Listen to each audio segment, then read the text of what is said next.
Good day, everyone, from everywhere you're listening to me. Today, Word of God is going to be um, the purification of heart, ọkàn mímọ́. Báwo ni tá a bá sọ̀rọ̀ pé purification of heart, ọkàn mímọ́, we are talking about the kind of things in life that people set their minds on. You see, this life, we cannot talk about purification of heart without talking about afflictions and glory.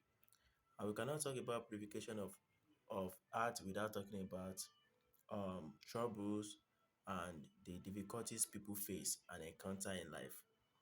So today, I'll be looking at the Word of God, which we could be seeing inside Psalm 138, verse 6. It says there that, though the Lord be high, yet he respects unto the lowly, but the proud he knoweth afar off. You see, I watched a football of PSG, I think yesterday or so. I saw Lionel Messi, one of the legends there.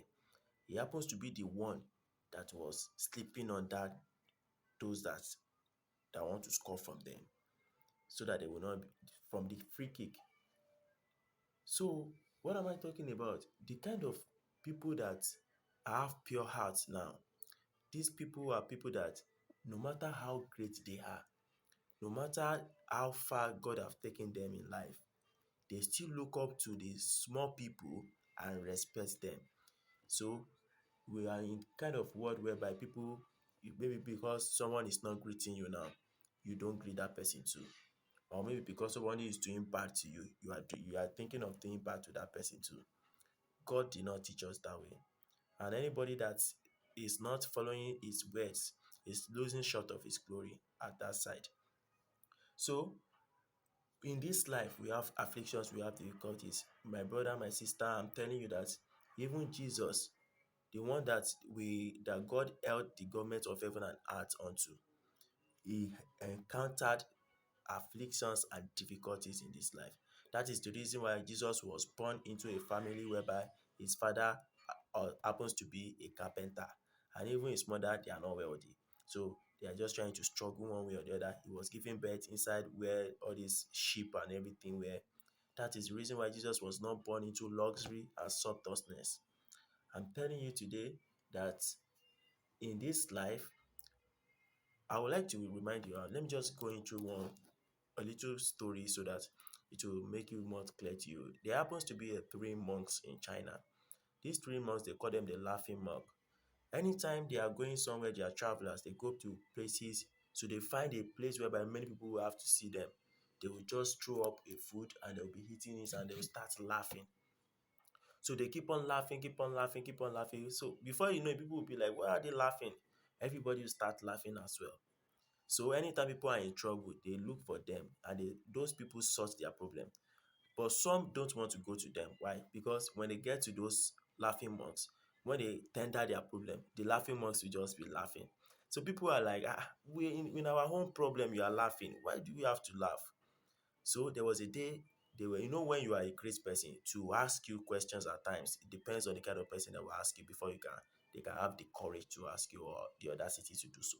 So the laughing monks, someone summoned his or her courage one day to ask them and said, why do you always laugh when people tell you their problem? Then one of them answered that those problems that people tender to us, no one among them ever had a bigger problem than us. Then I'll be like, wow, so you have bigger problems the way you used to laugh like this. They say, yes, they have problems. They have a lot of problems. But those problems, they are not looking up to those problems. They are looking up to the person that they are serving that is greater than that problem. You see, the Lord has said his word. He said he has carried our griefs and worries. He said he has forsaken us for some time, but he will come back and bless us with enormous mercies forever. You see, this life, if you look into Job 14, verse 1, it says there that for everyone that has been given birth to from a woman has a short life to live and is full of afflictions. I'm telling you that afflictions, being glorious, can never end in this life. So the kind of thing you put your mind onto, it depends on who you are. The quality of your thought depends on whether you're going to be happy in life or you're going to be sad. I'm telling you that all those great people you are looking at today, they don't care about what people say about them.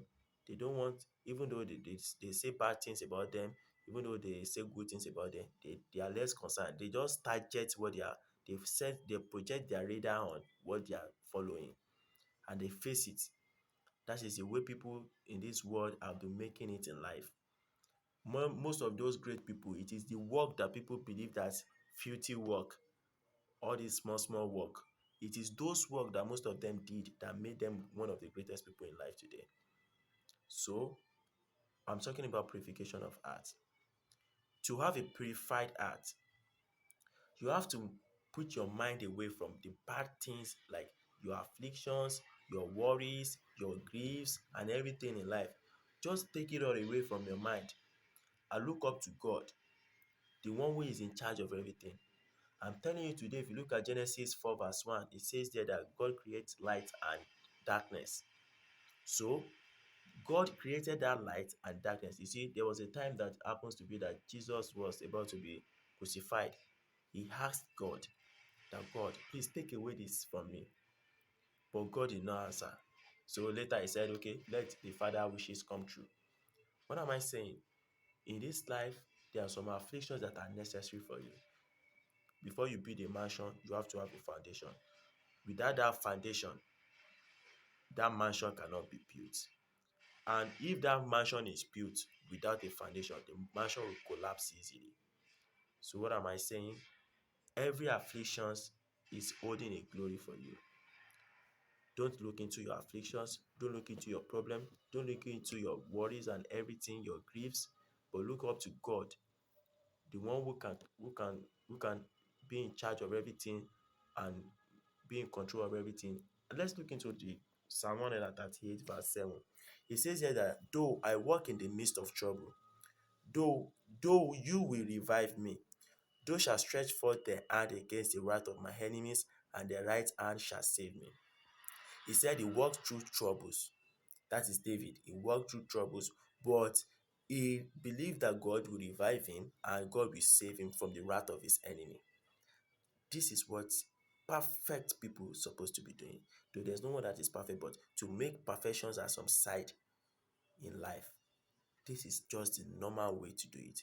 But the moment you believe that you have problem, definitely you have problem. The moment you believe that you don't have problem, you don't have problem. So concerning the monk story I was saying before, one of them had to, one of those three monks died one day, and people were saying, okay, they gathered themselves, let's go and look at this monk. Today they are going to be crying. So they went there. They said, they are still laughing. Despite the fact that one of them died, they are still laughing. Then they asked them, you are supposed to be sorrowful, you're supposed to be crying right now and everything. They said they can't cry, so why should they cry? Because one of them died. So the person that died is wearing a white cloth. Definitely, his heart is because they never change their clothes. The moment those clothes they used to wear is always on them. So it stands as how pure their heart is. It's not by, I'm telling you that it's not by serving God. It's not all these Bill Gates, all these Ronaldo, all these Messi, all these great people that I don't know, that fit into your line of great people. Most of them are usually not serving God. They are atheists. But they've built up their mind to that courage, to have courage to not fear words, to not fear people, to just make sure that they are in charge of what they are doing without caring about what people say about them. So I will I will advise everyone today to put your radar on light. You see, no matter how much the sun shines, when you look at it, you see a darkness in it. But that darkness is not coming from the sun, it's coming from you that you are looking at it, because you cannot open your eyes widely to look at the sun. You have to close your eyes a little bit to look at it. So that darkness is coming from you. In every matter in life, you can choose out the good things out of it. No matter how bad an incident is, you can choose out a good thing out of it. But the moment you see a bad incident and you start looking at it badly, then it's a bad incident to you. So this is what I will say today. By the special grace of God, you will still be meeting. I don't want to use more than 10 minutes, and It's almost 10 minutes now. So, by the special grace of God, today's word is purification of heart. Thank you very much for watching.